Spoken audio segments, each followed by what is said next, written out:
Assalamualaikum warahmatullahi wabarakatuh. Pada kesempatan kali ini, kelompok kami akan menjelaskan bagaimana cara menghitung atau menyusun teori portofolio menggunakan metode Markowitz. Nah, berikut apa aja sih Markowitz itu dan bagaimana cara penyusunannya. Akan menjelaskan tentang analisis portofolio dengan menggunakan metode Markowitz. Model ini dikembangkan oleh Markowitz pada tahun 1952.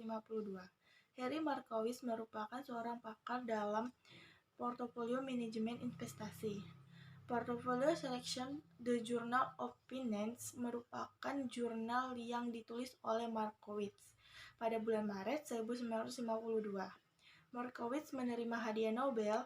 Dasar dari model portofolio Markowitz adalah memberikan masukan kepada investor untuk menghindari risiko dan memberikan keuntungan maksimal dengan melakukan diversifikasi investasi. Model Markowitz merupakan Mean Variance Model yang digunakan untuk mempertimbangkan ekspektasi, imbal hasil, dan risiko saja. Mean artinya ekspektasi imbal hasil yang hanya dihitung dengan cara rata-rata, dan variance adalah pengukuran risiko yang digunakan. Model Markowitz merupakan model penentuan portofolio yang menekankan pada hubungan return dan risiko investasinya.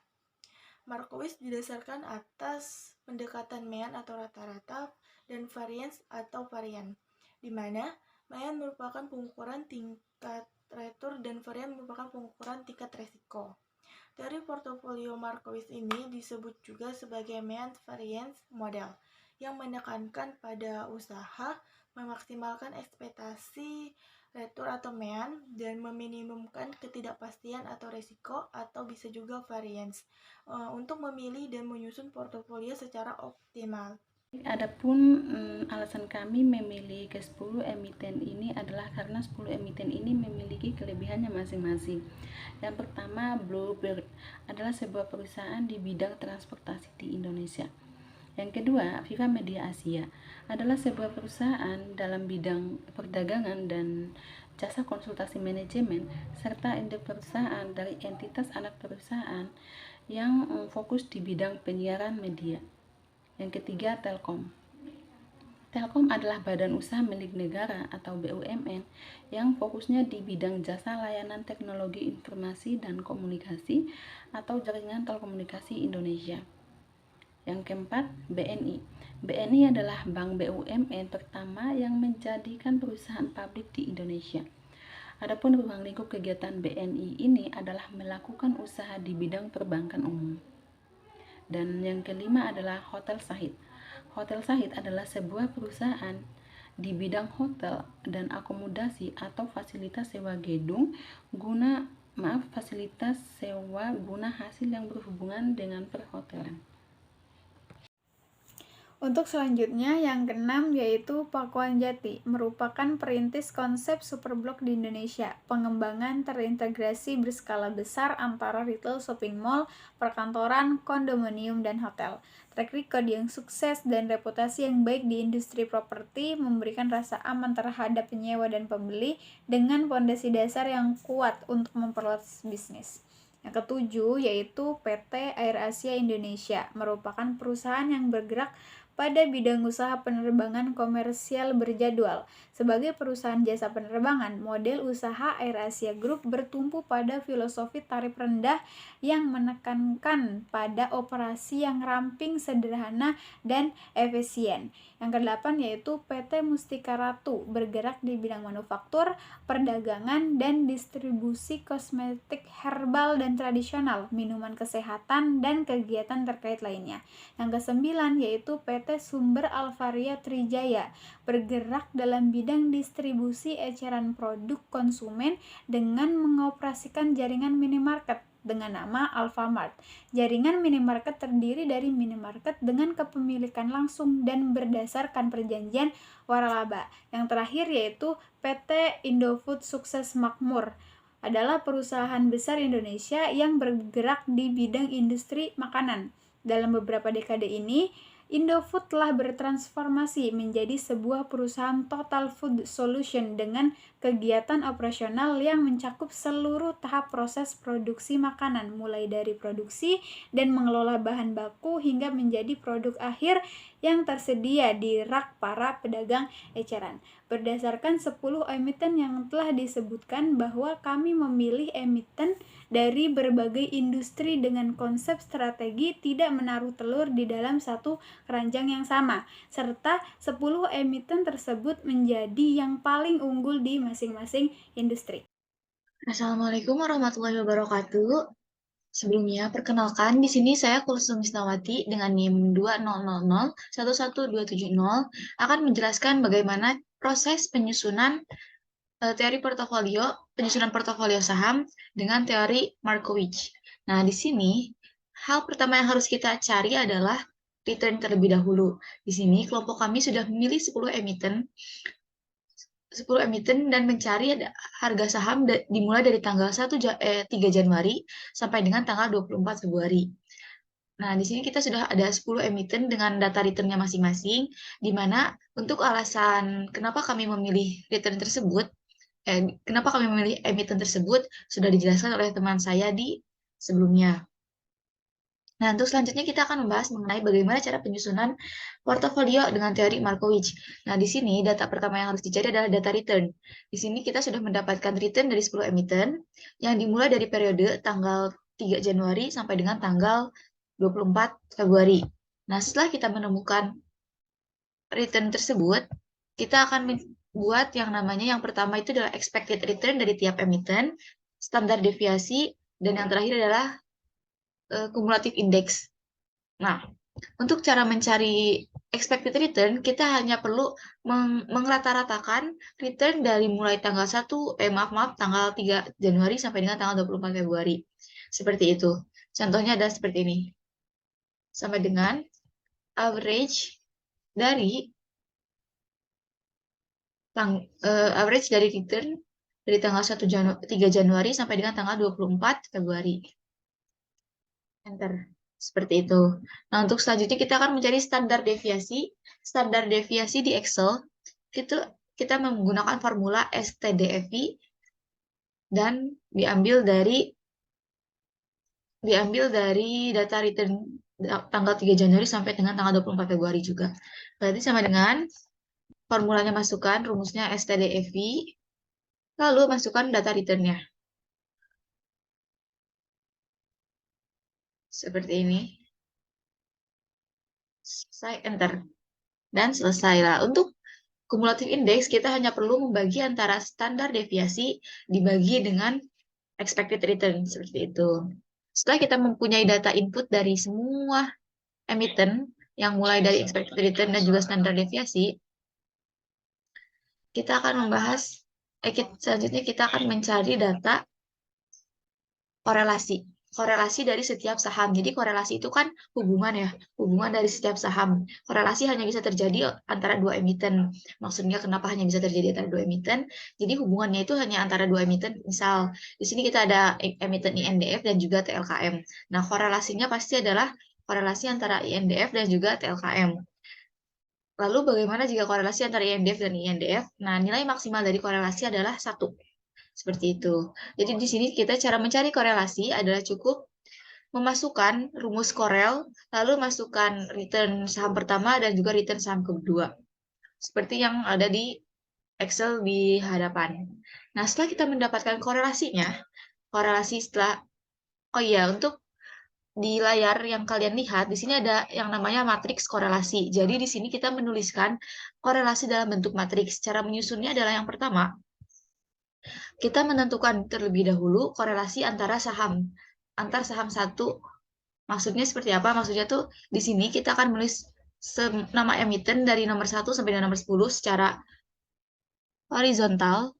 Lalu kita juga akan menuliskan emiten 1 sampai 10 secara vertikal. Nah, setelah itu kita akan mencari titik temu antara tiap emiten. Misal nih, titik temu antara INDF dengan emiten INDF itu berapa korelasinya. Nah, karena mereka adalah suatu saham yang sama, berarti korelasinya itu adalah 1, karena mereka sudah pasti berhubungan. Nah, lalu untuk setelah kita menyusun INDF dan INDF, TLKM dan TLKM, BBNI dan BBNI, kita akan mengisi di bawahnya. Nah, di bawahnya seperti apa?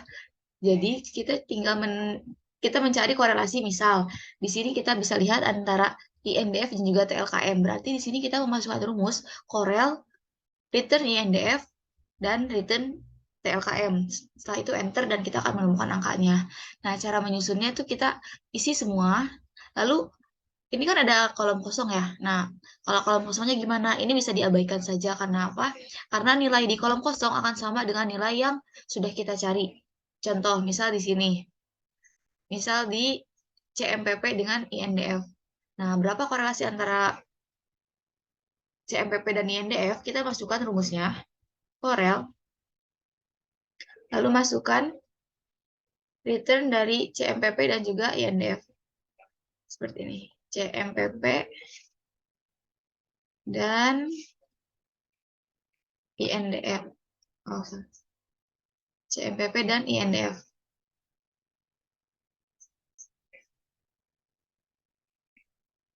Lalu tekan enter. Nah, di sini kita akan keluar minusnya. Nilainya adalah minus 0,0253. Kita cari di bawahnya sudah pasti ada CMPP dan INDF. Minus 0,0253. Sama bukan? Nah, jadi kalau yang atasnya dikosongkan nggak apa-apa. Kita cukup. Kalau mau diisi gimana caranya? Diisinya gampang. Kita tinggal misal nih.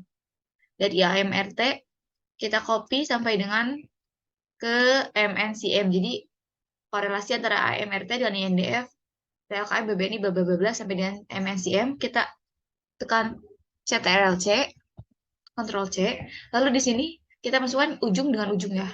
Jadi misalnya tuh kalau ujung vertikal dengan ujung horizontal, seperti itu. Seperti ini jadinya. Nah, cara masukkannya kita tinggal klik kanan, lalu paste spesial, masukkan value-nya saja, lalu transpose. Maksudnya transpose tuh ini tuh kayak mengubah dari vertikal menjadi horizontal.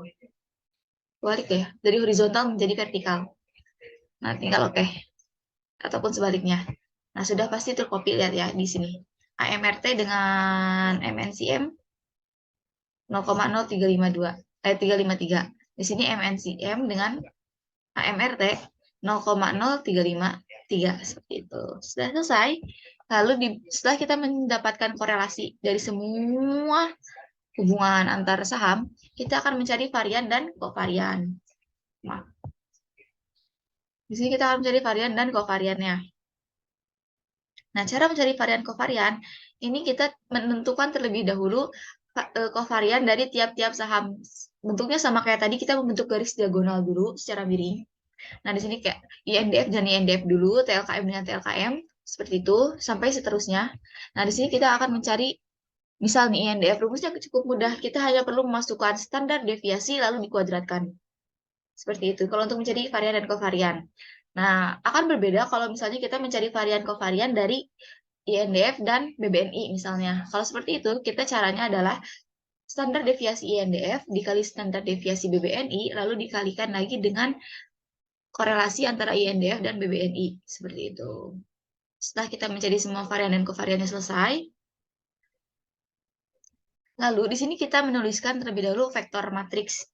Vektor ini berfungsi untuk apa? Berfungsi nanti untuk mencari nilai C-nya.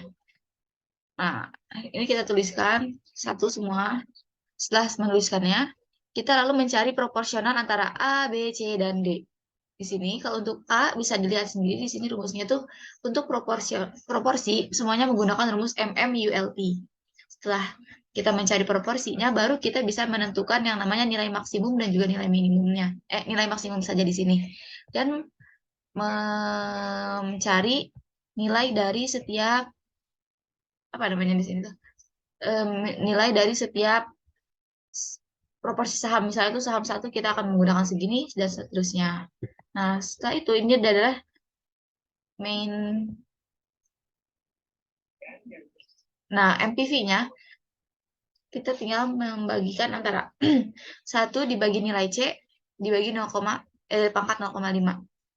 Seperti itu. Dan setelah sampai di tahap ini, kita selesai menyusun portofolio dengan teori Markowitz. Baik, di sini saya akan memberikan kesimpulan dari materi yang telah disampaikan oleh teman-teman saya sebelumnya. Yang pertama yaitu mengenai model Markowitz atau yang biasa juga disebut dengan Mainz variant model.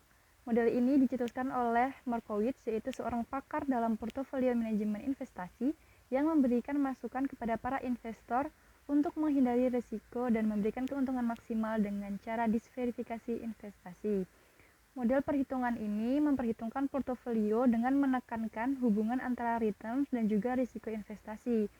Pada kesempatan kali ini, kelompok kami memilih 10 emiten saham dari berbagai jenis industri, dari industri transportasi sampai dengan industri manufaktur yang merupakan industri terbaik di bidangnya masing-masing. Kemudian berdasarkan dari hasil perhitungan portofolio teman saya sebelumnya, dapat disimpulkan bahwa ada 20 proporsi saham.